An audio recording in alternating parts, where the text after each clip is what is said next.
which is, how to think about working at a startup in general. I'll spend some time now talk about how hiring works at a startup. Hopefully by now, you've kind of thought a little about what a startup for a PM actually is like, and in a little more nuanced way than you were earlier. So now, if you do decide that you want to work in a startup, then what do startups look for that's different? And how is it that the hiring process is different as well, right? So what am I thinking as a product hiring manager, right? Or as a founder for that matter. Some of this I've covered earlier, so I'll skip those parts or I'll go faster over those parts. First of all, I want somebody who can do product management. And I think that that's obvious, right? So I'm not going to talk about product sense and ability to talk to customers. I'm not going to talk about the ability to work with engineers and so on. I'm just going to assume that those are skills that you have, because that's product 101, and that's something that you'll need to have in any job, right? What I'm going to look for is a breadth of skills. And my evaluation process is going to reflect that. I'm going to look for people who kind of can show that they've done or are capable of doing a lot of these different things. And something that's complementary with that is flexible, right? And wants to learn. So I don't want somebody who comes in and says that, hey, I only want to work on this domain. I only want to work on this kind of a problem. Because inherent to a startup is the fact that there will be a lot of variability in what you're chasing. Even if you look at a hypergrowth startup, look at Swiggy, for example, right? So when they went into hypergrowth, they were, of course, a food delivery company, but they also became a restaurant company in that they had their own cloud kitchens. They also became a loyalty company in that they had Swiggy Super and a whole bunch of other things which kind of try to drive customer experience and loyalty. They did a lot of interesting things on the logistics side. So it's not that you can go in and say that, hey, I'm like a search guy, and I'm only going to work on search. And you can do that, but it limits your value. And at least at that early stage, the depth of problems isn't such that you're going to get that much value out of a PM who's focused specifically on one. Right? The next thing that's really important when I'm looking for people, I find it extremely rare, is people who get the product that I'm working on. And I'm going to spend a couple of minutes talking about this because this is rare and it is incredibly important, right? There is a big difference between a product manager and many other professions in that a product manager is working on a core business function and he is trying to in many ways drive the core business, right? I can write great code very often independently of the business that I'm working in. I doubt that I can be a great product manager if I'm not in a problem space in a domain or in say, like an environment where I'm challenged the right way, right? And so when I'm talking to a product manager that I'm looking to hire, I want to understand that he gets my product. I want to understand why he wants to work on this product, right? Very often when I interview, I hear people who say that I want to work at whatever, my date or wherever else that I've been, because I want to work in a startup or I want to say be a consumer product manager. See, that tells me nothing. It tells me nothing at all, because then that means that this company is interchangeable with 10 other companies out there, right? It doesn't give me anything useful to determine if you're going to be successful over here. Like, are you passionate about solving for a particular kind of consumer problem? Are you passionate about solving for a particular kind of experience problem? Are you passionate about the space? Do you have a thesis on, say, the industry, right? So those are things that excite me because that kind of shows me that you'll do well here, irrespective of whatever skills that you have. And I think that that is really, really important. And that's something which I look for quite a bit, but I find very rarely, right? And the last thing, which again I've starred, is that I'm looking for somebody who's different. And I'll say this carefully, but I'm not looking for somebody who's, I don't know, comes dressed in like an orange hat or something like that. What I mean to say is that when you interview product people or when you interview any particular kind of profession, you realize very soon that most people are the same. They look the same, they behave the same, they talk the same, right? They tell you what you want to hear. They've all learned how to interview. They've learned that, this question, this is the way that you answer. This is what you write in a resume. This is how you say that, okay, I've done X, Y, Z, right? It is very hard to differentiate one candidate from the other. And you're looking for somebody who, through that short process of say, interviewing or through that short process of hiring can really differentiate themselves in some way or the other, right? And I'll come to how you can, but it's important for you to stand out. You want that when the debrief happens, that the hiring manager remembers you as a candidate. Maybe this is important for other companies as well, but really important in a startup as well, right? Okay, all right. And the reason that these things are important is because when I'm hiring, I'm obviously desperately looking to hire, but the cost of a wrong hire is very high. And in a large company where you have hundreds of PMs, the cost of a wrong hire is lower because no individual person can really cause as much damage. But if I hire the wrong PM and I put him on a product that is really important to me, or for that matter, even like a part of the product that's important, and they don't do a good job, then that puts you back in a way that that affects your business, that affects your likely success. And so it's really important for me to find somebody who's got a lot of these different skills, right? Now, I'll come a little to what, as a candidate, very often your experience will be like, right? And some of the things that you'll see when you interview. The first thing that you'll realize when you interview at a startup is that reschedules can happen. You can find the hiring manager doesn't show up. You can find that they ask you arbitrary questions. Like there are some processes where they ask you everything about your past. There are some where they ask you a whole bunch of questions, mostly related to, say, first principles, or it can be primarily about the product that they're building, or it can be about the product that you build. You'll find that there is a lot of variability, right? And it is really hard to find out what you're most likely going to be asked. And this is something that is really important to try and figure out, because in a large company, a lot of this is much more mature and much better sorted, right? So for example, you know that Amazon interviews in a certain way, you know that Google interviews in a certain way, you know Microsoft interviews in a certain way. And it's kind of steady. And you know that these interviewers have been calibrated, you know that they've kind of already figured out what works for them.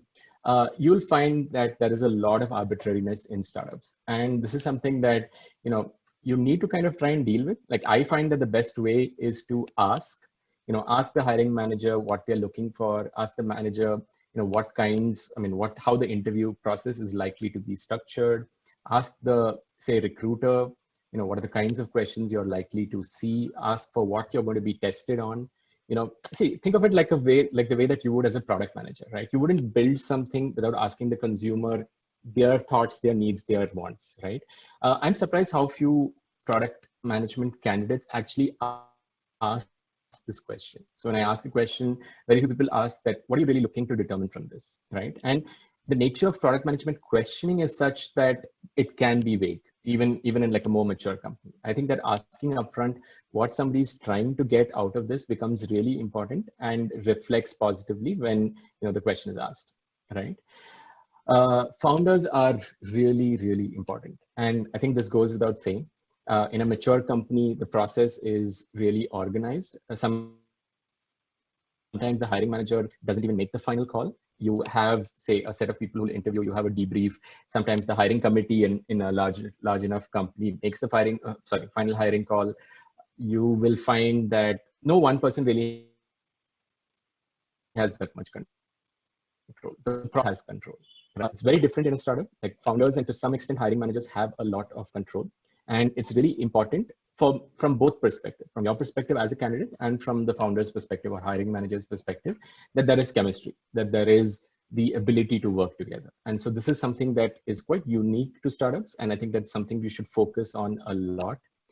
Founder interviews can also be arbitrary. They can cover a lot of different things. They can be short, they can be 20 minutes. They may not be interviews at all. They may meet you over a cup of coffee, or they may, say, chat with you over lunch. Of course, pre-COVID, and now nobody's meeting you. So any of those things is possible. So it's really important to keep in mind, though, that what you're trying to do is that whether it's a casual interview or otherwise, this is a really important interview and you're trying to create a positive impression, right?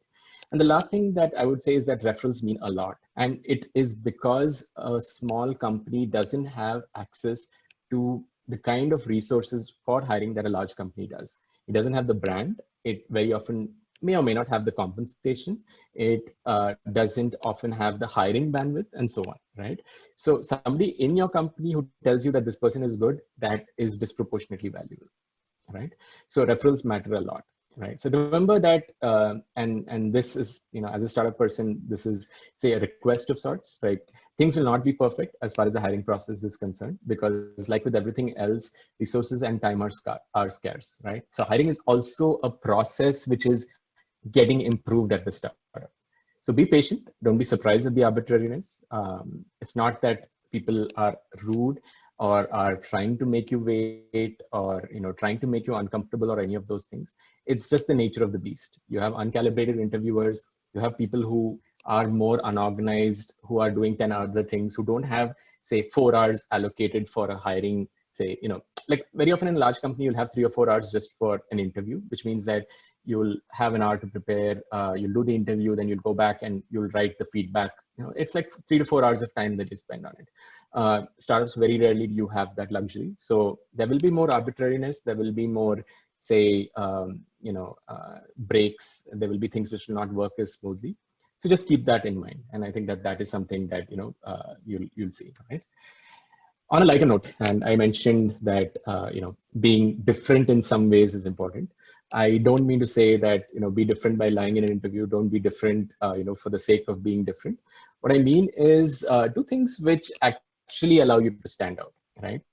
Remember that, the hiring manager is working with a limited data set, right? He wants to hire you, right? But at the same time, he's got limited time, limited resources, and limited data to make the hire, right? And an interview process, as you've all experienced in life, is extremely limited, right? Like it gives you a brief insight into the way that a candidate thinks. Okay, so try and do a few of these things. They'll help. Try and build credibility before you interview. There are lots of ways of doing this, especially today where there are so many public interfaces. So write a blog if you don't, write on LinkedIn, tweet. Think about product management and communicate your thoughts. Put a link to your blog or your Twitter on your resume. It'll help. If you are moving from a non-product background to a product background, show that you're proactive. Build a product on the side. If you really, this is something that you're going to do as a career, then invest the time to see if it is something that you enjoy. If you're in a company, which is a product company as it is, try and do something that's product related, work with the product team, do some user research, help them in some way, try and see if it's something that you actually want to do, and then showcase those things. Try and build credibility before you interview, because that is rare and it will help you stand out, right? Have an industry and product thesis. Like if somebody asks you, why do you want to work in my company? And you tell them that, this is what I think about this industry. This is how I think it's going to evolve. This is how, all of these different forces come into play. And your product is kind of like placed well to capture some of that value. That shows me that you're a business thinker. It shows me that you've thought about this space. It gives me something to work with. And it gives me something far more valuable than just asking you a product question, right? Try and showcase a breadth of skills. Again, a lot of different ways to do it, through the different things that you can do, different examples that you can highlight when you're in an interview process. Breadth is really, really important. So try and showcase that. Do something that shows me that you want to work here. So, I made a hire where somebody who reached out to us, who had written a blog about MyGate and like what MyGate should do, and it was great analysis. And I thought that, okay, somebody who really thinks about the problem, who thinks about the company that he wants to work at, who's got a business view on things, who's got a product view on things, to me, that's really, really valuable. And it showcases that you will do well here, because it comes back to what I said earlier, right? Which is that you get my product. It's not just that you're a product guy in general, but you get my product, right? So remember that no founder that I know wants to hire somebody just because you want to work at a startup, because a startup is just a phase of a company, right? So, if you come and tell me that you want to work here because you like working at startups, that tells me nothing. It gives me nothing to work with, right? We want to hire somebody who want to work in this startup, right? And who want to work in this company. And I guess it's true for larger companies as well, but you really do want to work for have somebody work with you who's passionate about what you're working on. And I think that is really, really valuable, okay? So this brings me to the last section. I think, Kaustav, how much time do we have? I'll spend time accordingly. Sir, if we can wind it up within the next 5 minutes, it would be really great. Okay, awesome, right. Cool. So the next thing is finding the right role. This is much more like practical advice in terms of how do you actually go about finding a role and how do you evaluate a role. So there are two parts to this. So the first one, right? Okay, so now you've decided that you want to work at a startup. You have an understanding of how hiring works. Now, how do you go out and actually get a role, right? My best advice is work from an industry thesis, right? Because your likelihood of finding a startup that you enjoy working at is much higher. So, for example, it's COVID right now.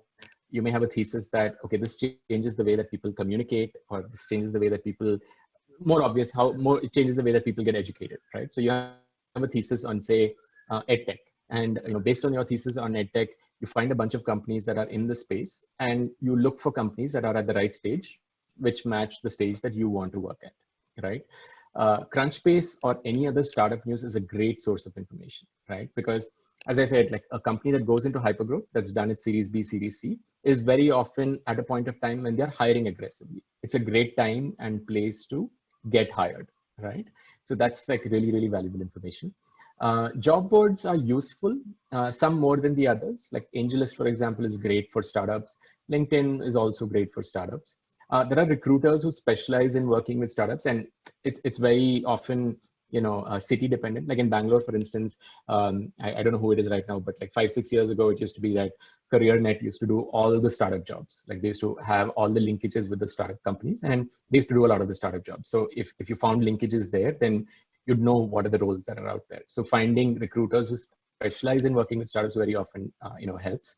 And your network, and which kind of ties back into sorry, how referrals work and why referrals are really, really important. Um, Something that works, but I would not recommend, is spamming somebody on LinkedIn, right? And the reason I say spamming is because there are nice ways of doing this. So if you, for example, with an industry thesis, with a product thesis, with a particular company in mind, you reach out to a hiring manager and say that, hey, this is something that I think is a great space to be in, and I've done XYZ in this space, and I think I could add a lot of value. Would you be interested in looking at my profile? I think that's great, right? But the vast majority, 99% of the reach outs that hiring managers get on LinkedIn is something to the effect of, I'm interested in working at your company, right? And it's not that as a hiring manager, you're rude. It's not that you don't want to reply, but it's just that there are, I mean, there are so many requests, and there's no meaningful way for you to reply to it, right? Like I can't reply to it saying that I don't think you're a fit, because I haven't really evaluated you, but it's just too large. You haven't given me anything to evaluate you by, right? And I'm also trading this off against all the other things that I'm spending time on. So this doesn't often work, but if done well, it can. But I'd say that pick the right company, pick the right stage, pick the right industry. And then if you can kind of build a thesis around this and communicate that effectively, I think that you'll find that, there will be people who will be interested, right? Now, think like an investor. This is a little bit about approaching a role, and at the same time, how to evaluate a startup as well, right? See, an investor is spending money on a company, and money, of course, is the real deal, but it's one of many things that they're investing in. You are going to spend 100% of your next 2, 3, 5, 10 years in this company, right? Be as prudent and do the same level of diligence, right? Don't just go in and say that I want to work at a startup or I want to work at your startup. Understand who the customers are, talk to them if you can, understand how the product creates value for them, understand what are the strengths of the products, what are the limitations of the product, what's the go-to-market, how are they doing this. Build your own thesis on the company, because you are investing your most valuable asset into this organization, right? So do the diligence and do, say, as much as what an investor does at the very least, right? Because it is your time. Be really, really careful with it, and you only have a fixed number of years to work, so use them well, right? And it will also help, because when you talk to, so I've had people who've reached out to me and talked to me, and in conversation they'll say that I spoke to guards, and this is our learnings, right? And for me, this is fantastic. It showcases everything that I want to look at, right? That, okay, you're interested in the space, you are truly a product manager, you actually went out and spoke to customers, you're comfortable with that, you have a product thesis, and at the same time you're proactive, right? So it ticks all the boxes that I'm looking at, right? So very, very important. Try and do this. You can't do this for 20 companies, but you shouldn't be looking at 20 companies also. So I'd say that, every company that you're seriously interested in, spend a day at least doing something of this kind, right? Okay. Some of the important but unusual or unconventional things to look at before you decide on a company. More than anything else, the founders. They will control very often the fate of the organization. They will control the culture of the organization. They will control what you get out of the organization, right? So think deeply about your interactions with them, what questions you ask them, what they responded, what how they're approaching building the business, the decisions that they've made, are they right, are they wrong, what their history is, and so on and so forth. It's really important, right? Remember, when if you read the way, if you read what VCs write, right, like VCs will say that 80% of the decision to invest in the company or not is purely based on the founders, right? Again, they're investing their money, you're investing your 100% of your time. So if they are investing based on somebody, you can be assured that that is probably the most important thing to look at that, right? Second, be very clear when you're talking to hiring manager what kind of team that you would be working with. What's the engineering team that you're going to be working with? It is very easy to get hired into a role where you have no engineering control or very little engineering control. And as a product person, you have very little control over an outcome if you don't have an engineering team to work with. It is very important to get this right. What the organization thinks is product management. So if you go and look at, say, a whole bunch of literature on product management, the most common article that you'll see or topic that you'll see is what is product management? And this is written by product managers. So when product managers can't decide what product management is, I am not surprised that most organizations don't know what it is. And it's a relatively young field. So people think it's everything from project management to actually what product management is to, say, some kind of a user research role and so on. So understand very clearly what the organization thinks is product management. Understand it from your interviews, understand it from your conversations, very important. And the last thing is figure out what is the kind of engineering team that this org has. Is it like a really solid engineering team? Do they hire great people? Because this, more than anything else, will define your ability to produce great work, right? Go onto LinkedIn, look at the profiles of the engineering leaders, look at the profiles of the engineering team, where they've worked, what they've done. Try and get a sense of how good the engineering team is, because this is really, really important, right? Remember, a startup is really risky. It's not just because it may come burn, but it's because there are so many things that are unknown. If you want to work at a Google, Amazon, Microsoft, right? Most of the nature of the company is well defined. You can look up Glassdoor, you can talk to people over there. A lot of things are process defined, a lot of things are well known. A startup is not way at all. They are all different. Every one of them is different, right? So make the effort because it will be worthwhile. And last thing is that look at culture.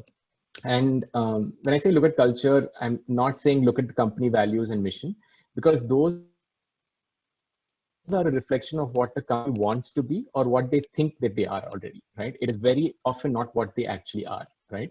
So look for the cues when you talk to founders. What do they value? What have they built in the past? How do they think about products? Ask them questions and see how they respond to that. Don't ask them what is the culture of the company. That's bullshit. And they'll respond with, whatever is the stated set of values. Ask them how they think about something like striving for excellence versus building quickly, right?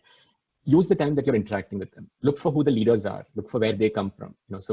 Product leader from Amazon who spent like 5 years at Amazon and is now product head for this company probably is bringing a lot of an Amazon way of thinking, because that's kind of where he's learned and he's become good. Same with Google, same with Facebook, same with Microsoft, same with every other company, right? So look for where the product leaders, all leaders, but especially the product leaders are. Look at Glassdoor, look at what people who work there say. If you find somebody in your network, great, but talk to people who worked there who work there, right? People who've left and who've stayed, right? Understand what's great, what's not great about the company. Look at attrition. Look at like whether people stay for a short time, stay for a long time. Do people quit in 6 months? Do they spend like 3 years, 5 years there? This is really important because this will often tell you whether this is a place that is a good place to work at. And the eyeball test. So when you're there and when you interact with people, whether your interviews, people around you, is there a positive buzz? Is there energy? Are people, really, I mean, a lot of things you can just often get from the feel of the office. And hopefully at some point of time, we'll go back to working in an office. So whenever you do get to go back to an office and interview there, what I suggest is try and look around, try and get a sense of what the atmosphere, what the, say, energy is like. It makes a big difference, right? And the last thing is that don't count on this to change. It may change, it may not change, it most likely will not. right? Most people will say that, hey, we've got this HR guy, we're going to adopt these leadership principles, we're going to do this and that. I've seen that very often the culture of a company does not change. So based on what you've learned, conclude whether this is the right place for you or not. Do not go by what you think is going to happen. Don't think that I'll be the guy to come in and change the culture. Very rarely does that happen. Don't be the guy who thinks that something is going on and new people are being hired and the culture will change. It is not likely to happen. And it is, I mean, it may happen, may not happen. It's a risk, but don't count on it happening. All right. So yeah, so that is all that I have to say. I hope that this was useful, and I didn't follow Dilbert's advice and shorten my presentation too much. So I hope that it wasn't too long. I hope that it was useful. Thank you so much for your time. And if you take away just one or two things from this, take away, startups are not a single monolith. They're not homogenous. There are many different kinds. They need different kinds of people. So figure out what's right for you. Take away that, the kind of people that they are looking for and try and see if that's right for you, and take away how they hire and how you can actually get hired. So hopefully that's something that, you'll actually find practically useful, in your journey.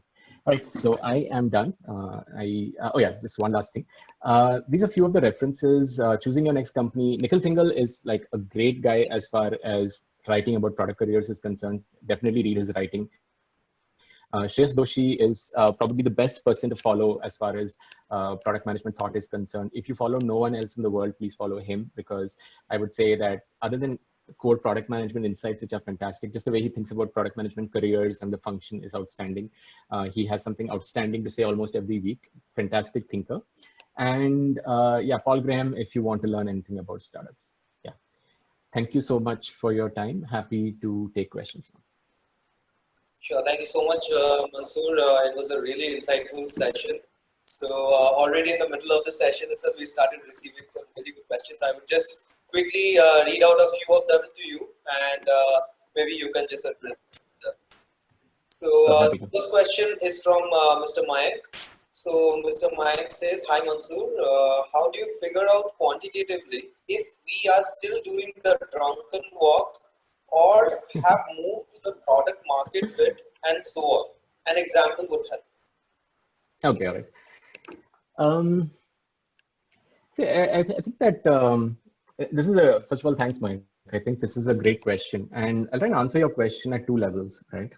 Um, See, I think that the first level of when a company is actually doing the drunken walk versus finding product fit is more straightforward. Um, if you are in a consumer company, there is a certain level of virality to your core offering. You are able to acquire new users without spending a lot of money. Then it kind of shows that you have stumbled onto something that works, right? And hopefully the company would be smart enough to understand that and start investing over there. Another great sign is usually a Series A, because Series A is kind of like the cutoff where, I mean, like what I've seen is that like series beyond, like B, C, D, E, can kind of coincide with different stages. But Series A usually roughly coincides with a company who has figured out a core insight and is now doubling down on that core insight. And really that's what you're trying to look at. So if you talk to a company and they say that, okay, we are a food delivery company and we're trying to provide convenience of quick food ordering through our own fleet, right? So they've kind of figured out the specific offering. On the other hand, they say that, okay, we're trying to solve for food. Now, if you're trying to solve for food, there are a bunch of different ways that you can actually do that. And it shows that you're still at the point where you are iterating across different kinds of solutions, right? I'd say that quantitatively it's hard. I would say that maybe looking at, say, the Series A metric is probably more meaningful than, I mean, if you're looking at, say, a specific metric to look at. But I would say that a lot of it is in an understanding of what problem that particular company or particular product actually solves, right? Now, there is though a caveat, right? And what I showed you, and what I showed you in terms of, the way that companies evolve from one stage to another, right? Is not always reflected in the way that the founders think or the team thinks, right? So it is possible that a company has figured out what actually works, but is still doing a lot of iteration, right? And like it's like from a product perspective, they've kind of found product fit, but from a mindset perspective, they're still in the drunken walk stage. They're still trying too many different things, and that is something to be careful about. A lot of this, I would suggest, is to, I mean, like in terms of how to figure this out. The first step is look at the product itself and figure out if you can answer, say, what was that? All of these questions, right? Can you clearly articulate who the customer segments are? What the product value proposition is, what are the strengths and weaknesses, and do they have a go-to-market approach? If you have an answer to all of these questions, then that company probably has found product fit, right? And if the people that you speak to at that company, whether it's a product person or a founder, those two more important than anybody else, if they can also very singularly articulate these things, then you have found product fit. And sorry, then they have found product fit, and they have understood that they've found product fit as well, right? So that's what I'd suggest that you look at. I hope that answered the question. It does. Thank you. So, Mansoor, we have one more question from Shankar Dhanraj. He says, Sure. Though the markets don't look for PMs at the drunken walk and product market fit stages, do you think a strong PM being involved early in the cycle can make a real difference? So companies do hire at Series A stage, which corresponds roughly to product fit stage. They don't tend to hire so much before that. So most companies don't tend to hire pre-series. I mean, most pre-series A companies don't tend to hire product people. And would they add value? Potentially, yes, but would they get the chance or opportunity to exhibit that value? Probably no, right? See, remember, a startup is a manifestation of a founder's vision, right? And much more so early on rather than later in the life cycle of a company, right? And see, that's why like all startups are associated with the founders, right? Whether it's Steve Jobs or Bill Gates or anyone, you kind of think about the earlier, especially the earlier stage the company is, you kind of think about the startup synonymously with the founder, right? So that early, you are probably, as an organization, trying to figure out the best way to execute that founder's vision, right? So as a product person, yes, can you come in and say that, okay, I'll use, say, lean canvas, and I'll figure out the right way to get to product market fit? Yes. Will you be given the opportunity to? Probably not. So I would say be very careful when you look at a role in that company. Now, there are always exceptions, but I would argue that the risk for you as a product person in joining a company at that stage is disproportionately high. So I'm not sure that it would add a lot of value.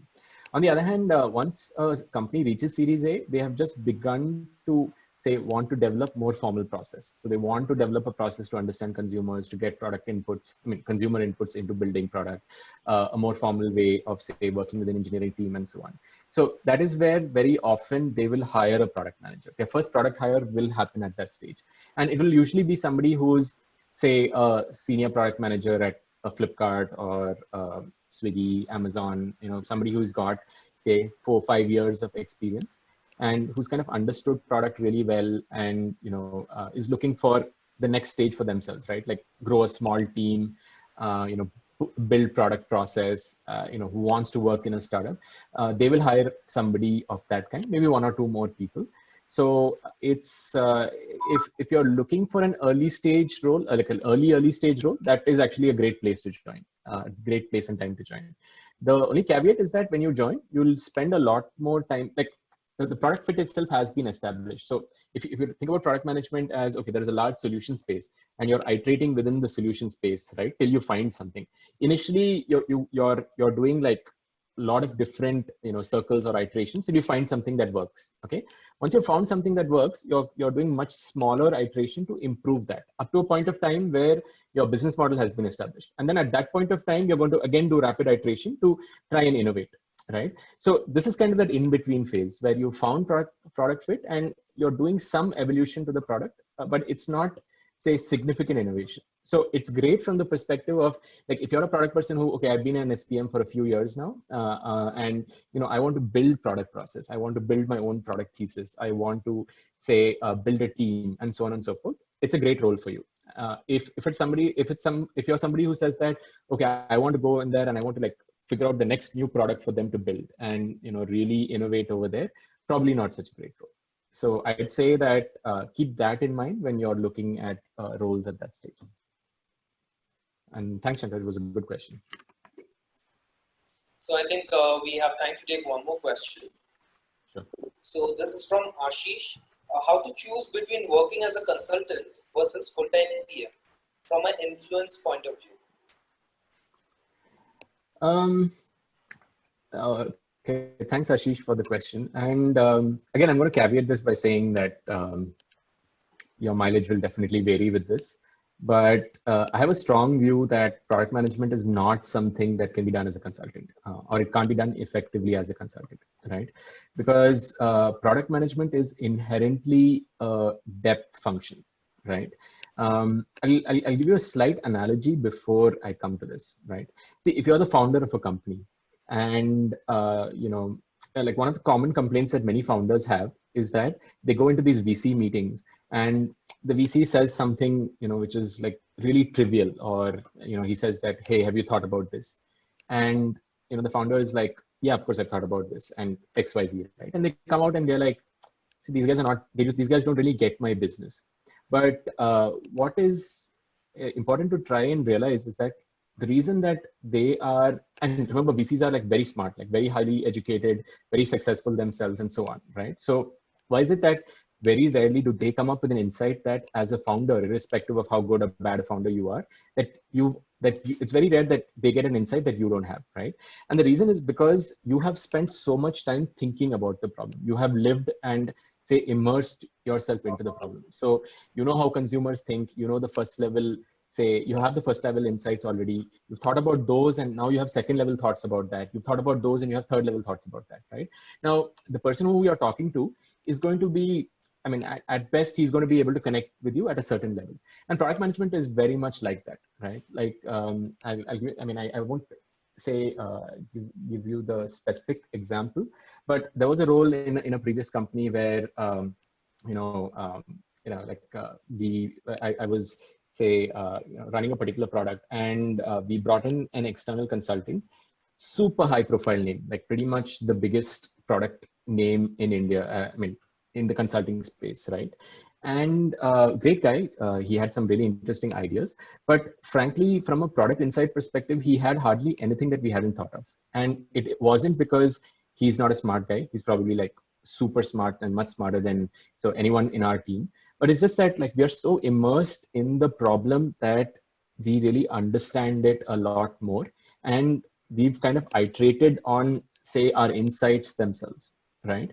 And so my view is that product is extremely hard to do effectively as a consultant. And I would say, and this is from an effectiveness perspective. Now, from an enjoyment perspective, see, product people are fundamentally builders, right? Like at the end of the day, we got into this because we love building stuff. If I were to say one thing that kind of unifies everyone on product management is a really painful job in most ways. Like we have so much of, say, so many things we need to do, so many things that we need to get done, all the blame and none of the success. So it is a painful job in many, many ways, but it is a fantastic job because you get to build. And if that is the mindset with which you approach product management, then it is something where it's very hard to enjoy it all that much as a consultant, right? Like I've talked to many, many people who were consultants or are consultants, and the single complaint that they have is that, okay, I've just provided inputs, but it's not really manifested itself, or it got built, but it didn't get built the way that I wanted it to. You only see it through one iteration. You don't see, it really evolving and so on. So net, it's one of those things where I would say that, if you want to be a product manager, please, please, please do it full time. It is, in my view, one of the most fulfilling, enriching, challenging, enjoyable jobs out there. Like I feel blessed that I kind of stumbled into this, profession. Don't do it half-assed. Don't do it without conviction. Don't do it in companies that don't respect product management or don't enjoy it. And don't do it as a consultant, because it's very hard to get anything worthwhile or meaningful out of it. Again, like I said, your mileage may vary. This is purely, my view on the subject. So, happy to connect offline and talk about this in more detail or answer a more specific question about, say, some specific role that you have in mind. But net, I'd say that it is a profession that should be done full time and with full conviction and throwing yourself at the problem. I hope that answered the question. Thank you so much, Mansoor, for the insights. I'm really sure that all of them would be going back today with a lot more knowledge than they had about getting hired in startups, and about product management as a whole. So thank you so much for that. Thanks so much, Kausav. I would just say one last thing, that there are a lot of interesting questions in the chat, which I think unfortunately we don't have time to take. So I've put out my LinkedIn information. Let me just okay. Okay, you can find me on LinkedIn. I'm Mansoor Nazimuddin on LinkedIn. So feel free to reach out to me on LinkedIn. I'll share my number. We can chat about this, and happy to say, actually, I'll wait. I'll just put my phone number in the chat itself. So if anybody who wants to reach out to talk about anything in more detail, happy. I mean, just WhatsApp me and we'll set up a time to talk. That's great. That's really great of you, to extend the hand to have a really nice conversation with our cohorts. So thank you so much again, Mansoor, for being over here and taking this 1 hour of time to give some valuable insights to our cohorts. Also, to all the participants who joined a little bit late, at the beginning we had told to take up the survey. So you can just scan this QR code and take up the survey. Help us understand what are your thoughts about this particular session. And definitely we will take it into consideration. It would be highly appreciated if you could please take a few seconds to give us this feedback. I'll just keep it for a few more seconds, and so that you can scan it.